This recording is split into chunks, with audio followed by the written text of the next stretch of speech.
When the Middle East is embroiled in the ongoing Israeli-Palestine conflict and a growing threat of Iran's nuclear program looms large, a 4-day visit of US President Donald Trump to the Gulf regions of Saudi Arabia, the UAE and Qatar holds significance.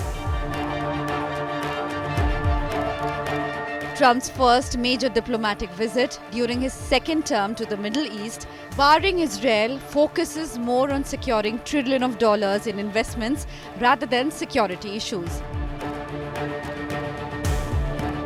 Accompanied by who's who of business along with billionaire Elon Musk, Trump punched the air in show of solidarity as he emerged from Air Force One, greeted with a smile by Saudi Crown Prince Mohammed bin Salman.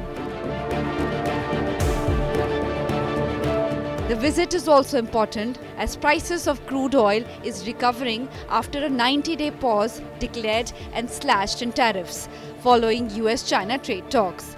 Trump hopes to secure trillions of dollars of investments from the Gulf oil producers. Saudi Arabia had pledged $600 billion, but Trump has said that he wants $1 trillion from the kingdom, one of Washington's most important strategic partners.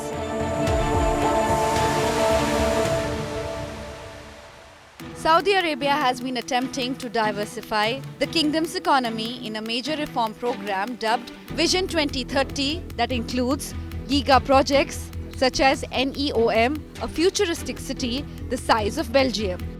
But it had to scale back some of its lofty ambitions with rising costs and falling oil prices.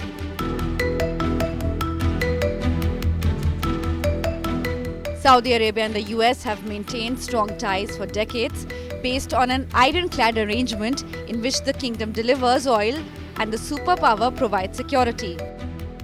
According to Reuters, Trump is expected to offer Saudi Arabia an arms package worth more than $100 billion.